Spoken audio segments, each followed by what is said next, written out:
সুপ্রিয় দর্শক, কথা টিভিতে সকলকে স্বাগতম। সুমন্ত রয়েছে আপনাদের সঙ্গে। অন্তর্বর্তী সরকার প্রধান ডক্টর মোহাম্মদ ইউনূস জাপান সফরে রয়েছেন। তার এই 4-5 দিনের জাপান সফর।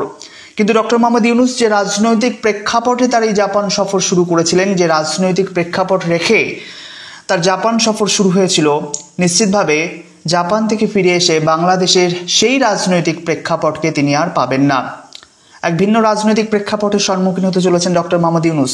যারা মোহাম্মদ ইউনূসকে পদত্যাগ করতে বলছেন, মোহাম্মদ ইউনূসকে দেশ ছাড়ার কথা বলেছেন, বাংলাদেশের রাজনৈতিক দলগুলো এই কথা বলেছেন। কেন? কারণ ডক্টর মোহাম্মদ ইউনূস বলছেন, জাপান থেকে বলছেন যে বাংলাদেশের নির্বাচন নিয়ে কোনো রাজনৈতিক দলের মাথা ব্যথা নেই, কেউ নির্বাচন চায় না, শুধুমাত্র একটি দল, নাম না করে তিনি বলেছেন শুধুমাত্র একটি দল ডিসেম্বরের মধ্যেই নির্বাচন চায়। যার জন্য ডক্টর মোহাম্মদ ইউনূসের বিরুদ্ধে বিদ্বেষমূলক বক্তব্য দিতে শুরু করেছে বাংলাদেশের রাজনৈতিক দলগুলো। আপনাদের জানিয়ে দিই, 12 দলীয় জোট ডক্টর মোহাম্মদ ইউনূসকে মিথ্যেবাদী বলছেন। বাংলাদেশের 12 দলীয় জোট, একটি দুটি নয়, 12 দলীয় জোট, তারা বলছেন যে এক কথায় নিরেট মিথ্যাচার করছেন নোবেলজয়ী ডক্টর মোহাম্মদ ইউনূস। কারণ ডক্টর মোহাম্মদ ইউনূস দুদিন আগেই বেশ কিছু রাজনৈতিক দলের সঙ্গে আলোচনা করেছিলেন, বৈঠক করেছিলেন। প্রসঙ্গ ছিল বাংলাদেশের নির্বাচন বিষয়ে। ইতিপূর্বেই বাংলাদেশের সেনা দপ্তরের তরফ থেকে সেনা প্রধান স্পষ্ট জানিয়ে দিয়েছেন যে ডিসেম্বরের মধ্যে তারা নির্বাচন আশা করছেন অন্তর্বর্তী সরকারের তরফ থেকে। কারণ অন্তর্বর্তী সরকার মূলত নির্বাচন দিতে এসেছেন, সুষ্ঠু নির্বাচন, সুতরাং তার মূল দায়িত্ব নির্বাচনটাকে সুনিশ্চিত করা ডিসেম্বরের মধ্যে। সেনাপ্রধানের বক্তৃতার পর ডক্টর মোহাম্মদ ইউনূস রাজনৈতিক দলগুলোর কাছে গেলেন। সেখানে একাধিক রাজনৈতিক দলগুলোর সঙ্গে আলোচনার পর সিদ্ধান্ত হলো সকলেই মূলত নির্বাচন চায় ডিসেম্বরের মধ্যে।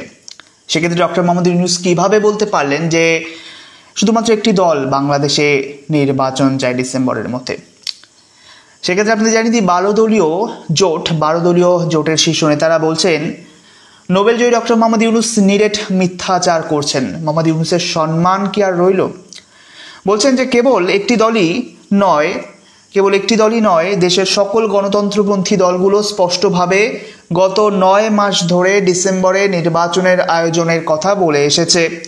বরং তিনি অর্থাৎ ডক্টর মোহাম্মদ ইউনূস নিজে কিছু মৌলবাদী জনসমর্থনহীন মুক্তিযুদ্ধ বিরোধী রাজনৈতিক দলকে পাশে নিয়ে নির্বাচনের প্রশ্নটিকে বিলম্বিত করার চেষ্টা করেছেন এবং করছেন।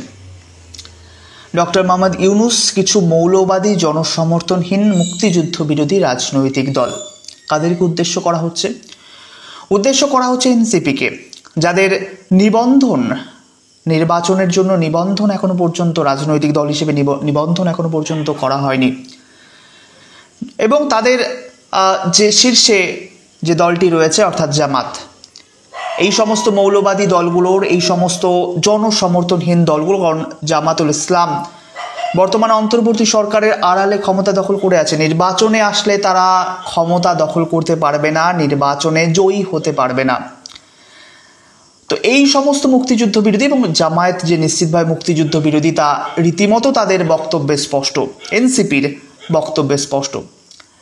সুতরাং এই সমস্ত মুক্তিযুদ্ধ বিরোধী দলগুলোকে পাশে নিয়ে ডক্টর মোহাম্মদ ইউনূস নির্বাচনের প্রসঙ্গটি বিলম্বিত করার চেষ্টা করছেন বলে 12 দলীয় জোট দাবি করছেন। সেক্ষেত্রে আপনাদের জানিয়ে দিই, অন্তর্বর্তী সরকারের আড়ালে কেউ যদি সব থেকে বেশি সুবিধা পেয়ে থাকে, সুবিধাভোগী হিসেবে ডক্টর মোহাম্মদ ইউনূস তিনি নিজে।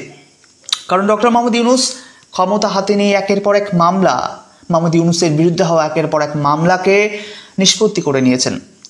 এবং তার যে প্রতিষ্ঠানগুলো রয়েছে, সেই প্রতিষ্ঠানের যে কর, যে ট্যাক্স, সেই ট্যাক্স তিনি মুকুব করে নিয়েছেন। এবং আরও বেশ কিছু প্রতিষ্ঠানকে, বেশ কিছু সংস্থাকে নিজের আয়ত্তের মধ্যে নিয়ে এসেছেন। সুতরাং এখন যদি তিনি নির্বাচন দেন, এখন যদি তিনি ক্ষমতা ছাড়েন, তাহলে নিশ্চিতভাবে লাভের লাভ ডক্টর মোহাম্মদ ইউনূসের কিছু হবে না, যা ডক্টর মোহাম্মদ ইউনূস ভালোভাবেই জানেন। অর্থনীতির লোক, তিনি হিসেব নিকেশ ভালোভাবেই করতে জানেন। যার জন্য ডক্টর মোহাম্মদ ইউনূস বিভিন্নভাবে পায়তারা করে যাচ্ছেন নির্বাচনের প্রসঙ্গটি দূরে সরানোর জন্য, এবং বিশ্ব মিডিয়াকে দেখানোর চেষ্টা করছেন। কারণ অন্তর্বর্তী সরকার এসেছে মূলত নির্বাচন দেওয়ার জন্য, এবং বিশ্ব মিডিয়াকে তিনি দেখানোর চেষ্টা করলেন যদিও সমস্ত রাজনৈতিক দলগুলো নির্বাচন চায়, তবুও বিশ্ব মিডিয়ার সামনে তিনি বলে আসলেন, বিদেশে গিয়ে বলে আসলেন যে একটি দল ছাড়া কেউই নির্বাচন চায় না।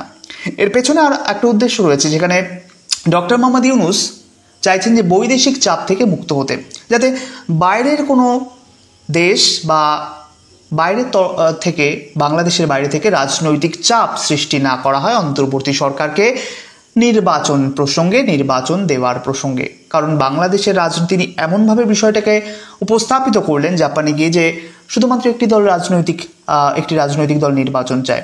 সুতরাং বাইরের বৈদেশিক দেশগুলো তারাও বলবে না যে ডক্টর মোহাম্মদ ইউনূস আপনি বর্তমানে এখন দ্রুতই নির্বাচন দিন।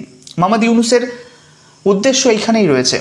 এর জন্য তিনি দেশের মধ্যে আলোচনা করলেন, রাজনৈতিক দলগুলোর সঙ্গে আলোচনা করলেন এবং তাদের সিদ্ধান্ত হলো নির্বাচন হবে ডিসেম্বরের মধ্যেই, তারা নির্বাচন দিতে ইচ্ছুক। সেখানে ডক্টর মোহাম্মদ ইউনূস বিদেশে গিয়ে বললেন একটি দল নির্বাচন চায়। আসলে ওই যে বলেছি, ডক্টর মোহাম্মদ ইউনূস ক্ষমতাকে কুক্ষিগত করতে চাইছেন, ক্ষমতাকে ধরে রাখতে চাইছেন এবং তাকে কেন্দ্র করে এনসিপি, জামায়াত এরা মূলত ক্ষমতা ধরে রাখতে চাইছে, যার জন্য নির্বাচনকে পিছিয়ে দেওয়ার পায়তারা করছেন ডক্টর মোহাম্মদ ইউনূস। সেক্ষেত্রে এই 12 দলীয় জোট ডক্টর মোহাম্মদ ইউনূসকে একটি বড় ধরনের হুঙ্কার দিয়েছে। প্রথমেই বলেছে ডক্টর মোহাম্মদ ইউনূসকে দেশ ছাড়া করার পরিকল্পনা করছেন এই দলগুলো। সেক্ষেত্রে তাদের বক্তব্য অনুসারে অবিলম্বে নির্বাচনের রোড ম্যাপ ঘোষণা করে দেশকে মহাসংকটের হাত থেকে রক্ষা করার জন্য প্রধান উপদেষ্টার প্রতি আহ্বান জানায় 12 দলীয় জোটের নেতৃবৃন্দ। সেক্ষেত্রে তারা বলেন যে অন্যথায় দেশের মানুষই প্রতিশোধ গড়ে তুলবে, তখন তিনি মৌলবাদী ও জনবিচ্ছিন্ন রাজনৈতিক দলকে পাশে পাবেন না।